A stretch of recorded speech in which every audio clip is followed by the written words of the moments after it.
In this lesson, I'm going to try and give you a foundation for understanding Western music theory. We're going to use the major scale.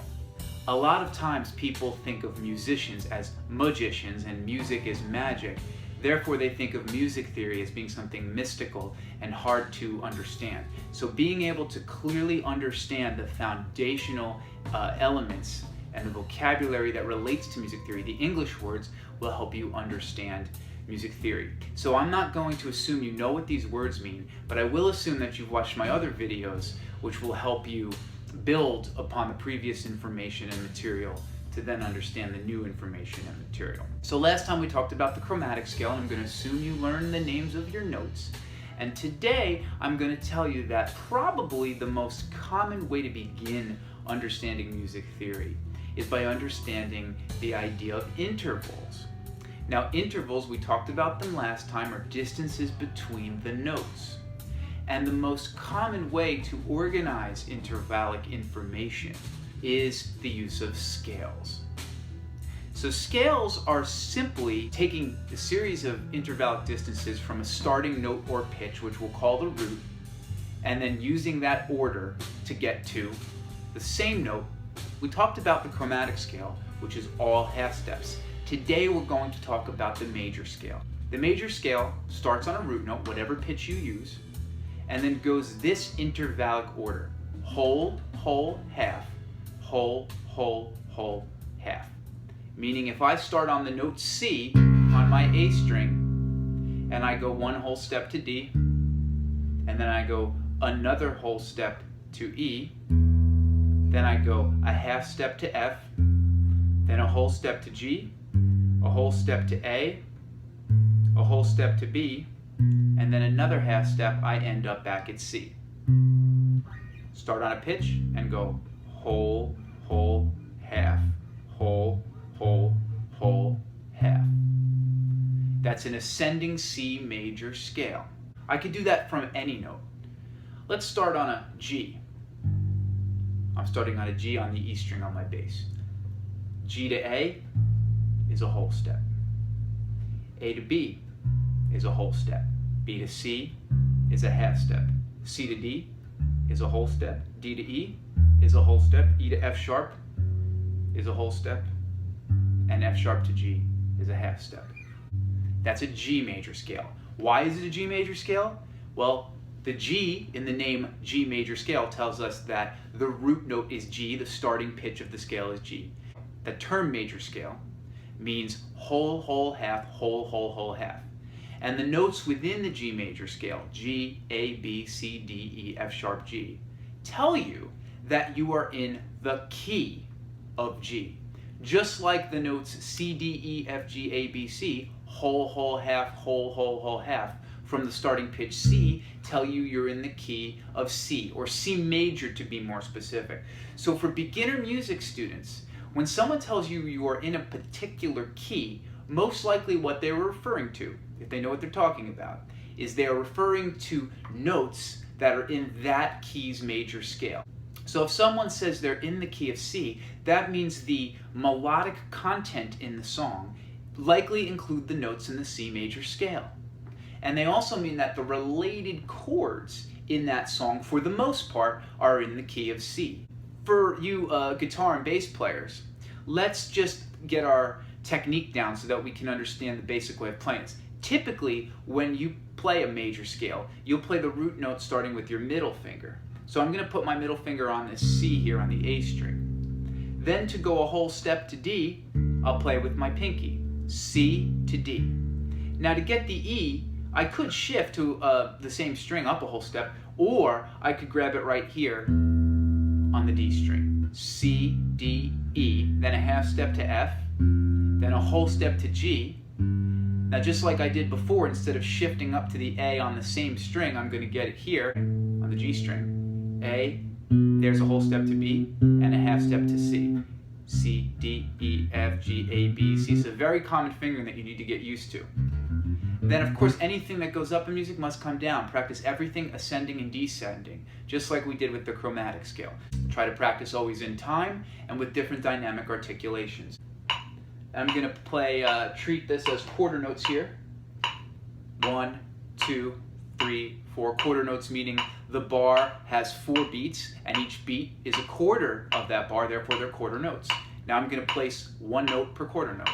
C, D, E, F, G, A, B, C, C, B, A, G, F, E, D, C. Now it's very important when you're learning an instrument not to get stuck in patterns. This is a very useful pattern for the major scale, but because you know it's whole, whole, half, whole, whole, whole, half for this C scale, you can play it pretty much anywhere on the instrument. So instead of just playing with your middle finger, which is very common, why don't you try starting with your pointer finger? So now you have some considerations what to do. Well, I could go C, shift up to D, and then get E right next to it. Then get F here on the D string, then shift up to G, then get A right next to it. Then I can get B with my pointer and C right here. See, it's a different finger. So instead of doing this with the middle finger, I did that with my pointer.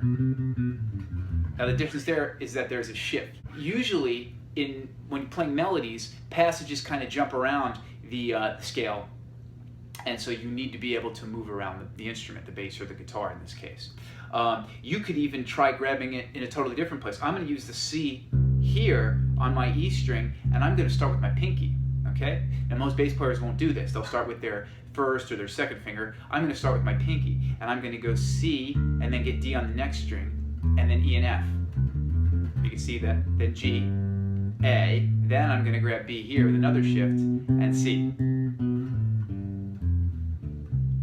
Now note, no pun intended, that you can go down further in the scale and beyond the root. C, and there's B and A. You've got all that melodic content to use.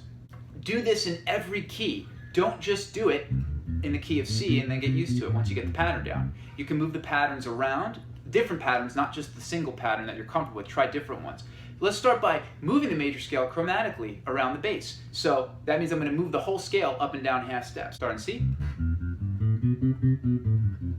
D flat, D, E flat, etc. Also, what's very important to understand, another musical term, when you move from key to key, that's called modulating. So I'm starting in the key of C because I'm playing the C major scale, then I'm modulating to D flat. And you can hear the difference. Try grouping, for example, 4 notes at a time. Give each note in the scale a number. 1, 2, 3, 4, 5, 6, 7, 8. Octave, 8, right?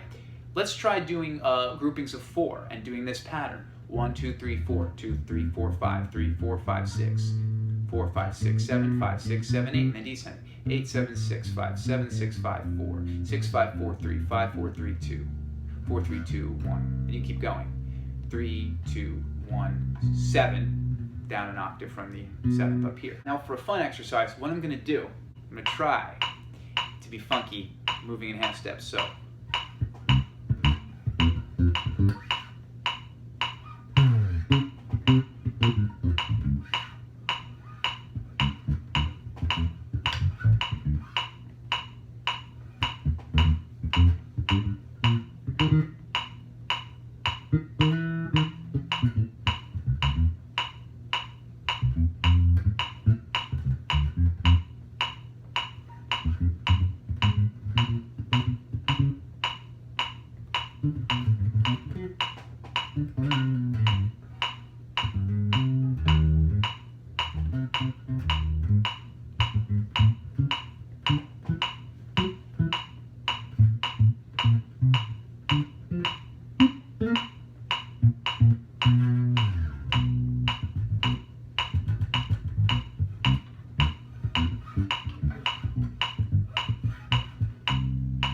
So I modulated through all 12 keys, trying to play funky in every major scale.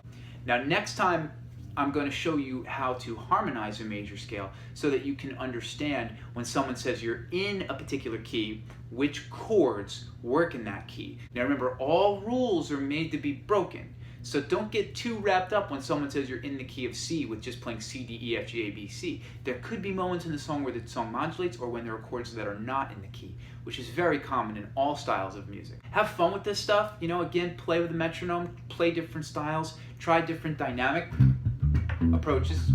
Like I did, you know, I'm palm muting here, playing ghost notes. If you're a bass player and you want to slap, you know, go slap, have fun, mess around. But always make sure that you're hearing the tonality of the particular key and that you're understanding how to play the notes in that key all over the neck, not just in one position, not just with open strings. Try getting around the instrument and see what you can do. Have fun with this. Again, if you enjoy these videos, please like, share, and subscribe. Also, I have an album of original music called Anxiety Log, which is available on CD Baby, iTunes, Spotify, and all the other digital outlets. I'm Lawrence Haber. This is Lawrence Haber Music, and until next time, have some fun.